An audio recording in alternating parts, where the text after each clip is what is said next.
Let me ask you a question.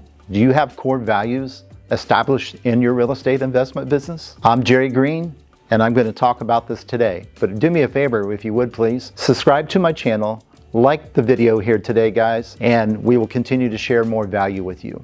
So let's talk a little bit about things. So what's interesting is, when I first started this business, I had no idea what a core value was. I mean, take that back to, 1994, And geez, back then we barely had a computer, didn't we? Thinking about this, it was interesting because when I would go out and hire somebody, bring somebody in the beginning stages of my business, I mean, basically I just looked at it like, they were somebody that could do the job or potentially do the job. In fact, I never forget one of my first hires was the guy that was delivering Chinese food to my home. Now, this is no joke. He was delivering Chinese food and he asked me, "Hey, what do you do?" I said, "Well, I do real estate." He goes, "Oh, cool, I like to do that." I go, "Cool, well, let's work together." So I basically hired him. And from there, he ended up working for me for quite a few years. But if I would have really taken the time to figure out, core values and things like that, I might not have hired him on things. So pretty interesting. That's how I really started looking at this, I should say, over time, and I realized that it cost me a lot of grief, it cost me a lot of money, a lot of lost deals, a lot of sleepless nights and everything, because I wasn't following some type of core values on making decisions within the business, from hiring to firing, to marketing decisions we were dealing with, people we were, subcontractors we worked with, vendors we worked with, all this, title companies, all this. And you think, well, how does that all tie into core values? Well, let's talk about it a little bit more. So first of all, I want to share with you a little bit on our core values, and then you understand that. So our core values in our real estate investment business is based upon an acronym PATH, okay?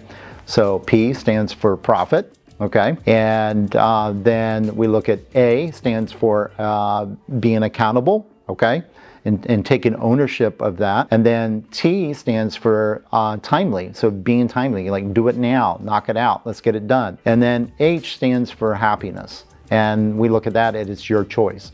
We want you to be happy. We want you to enjoy yourself. We want you to enjoy yourself, with the team, being part of our team and doing what you're doing within the business. And that's important to us. So we look at this, acronym of PATH, and this is our key to success when it comes to the real estate investment business we look at.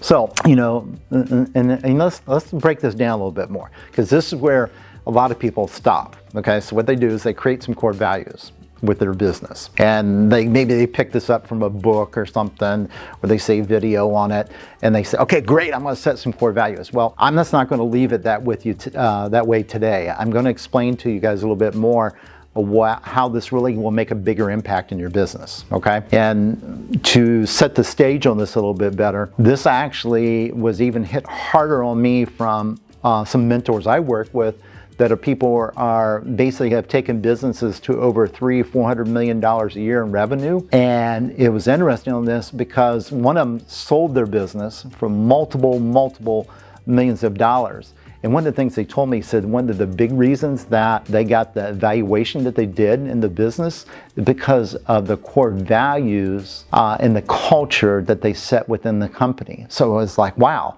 So people are actually looking at this where they're evaluating the business based upon these things, or I should say a part of the evaluation is to make sure these things are in place, because it helps the overall functioning of the business and the profitability of the business itself too. So looking at these core values, now we can start thinking, okay, this is a major game player within our business. Let's just take a look at this here. First of all, we look at, just for example for ours, we look at profit. So when we look at profit, we think about this and we say, okay, really our thoughts on this is there's no excuse on it. Okay, so there's no excuse to not making a profit on things. Now, you're not going to make a profit on every single transaction. You're going to have some things that don't work out, but overall your business should make money. Okay, and there's no excuse for that. And if you're allowing that to continue to go that way, then you are accepting that, and you're not abiding to your core value on things. So you have a team member that comes on.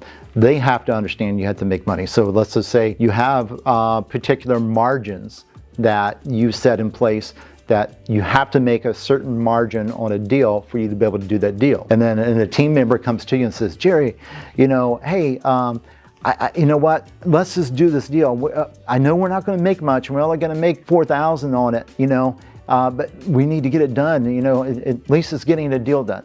Well, the thing is, let's just say your deal cost is more than 4,000. Well, you've got to be in the position where you can say no to that.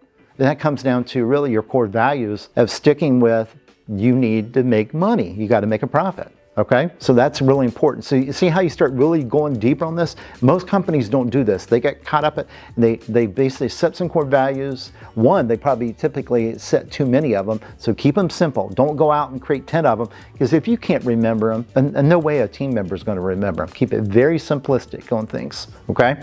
And constantly review these two. Just don't do it once and put it on a poster and say, yeah.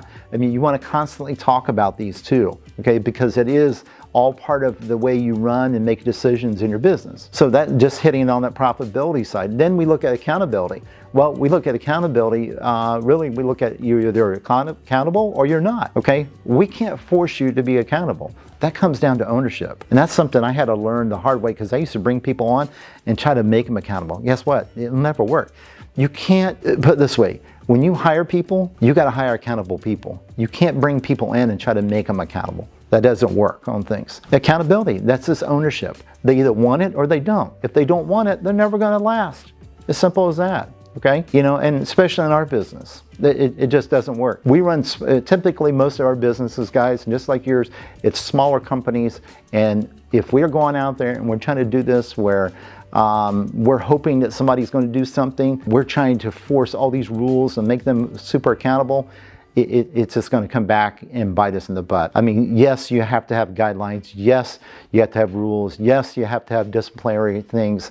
But guess what? Ultimately, it comes down to ownership, okay? And that's where accountability is in the true ownership. Then I look at timely, okay? So in timely in our business, you know, it's all about really doing it now, okay? Versus later. It's about speed. You know, it's interesting. I've seen people actually, a buddy of mine wrote a book all about the speed of business, okay? And how important it is to move. And especially in our space, guys, in the real estate space, think about this. A day can turn into a week, and a week can turn into a month, just like that. So it's really important. So you use this within your own team. And think about this too, even with the title company. If a title company is very slow on things, well, go back to your core values. Are they timely? No, they're not. You talk with them, you consult with them. If not, if they don't change it, fire them, you move on, okay? So you start seeing how you start making decisions based upon this. And then the last one I look at is happiness. Ultimately, you got to be happy on things. Let's just say you got somebody working for you and they keep struggling in different areas. You go through the core values. And when you go through the core values, it's interesting, because then you go into them, you're not coming to them to be so much a hard ass in all the other areas. You're coming to them and talking to them about the core values. And then ultimately, if they're not abiding by those core values, they're going to fire themselves. Because you know what it's going to mean? It's going to mean they're not happy. They're not happy. They're not happy what they're doing. They're not happy that, in the position they're in. They're not happy, and maybe personally in their life, and it's coming over to the business side of things, and it's ultimately going to affect their position on things. You know, sometimes people are just going through a rough time personally. We can help them on that, but we can do that by understanding that if we abide to our core values, that we can truly make an impact in somebody's life, and then ultimately make an impact in your business. Guys, I hope you got a lot out of this today, because to me, this is one of the most important things you could do in your business, okay? It's a turning point, really, from you going from just a small mom and pop shop to growing this into a scalable business. So thank you so much, guys, and make sure you guys subscribe to my channel, like this video here today. We'll talk to you again.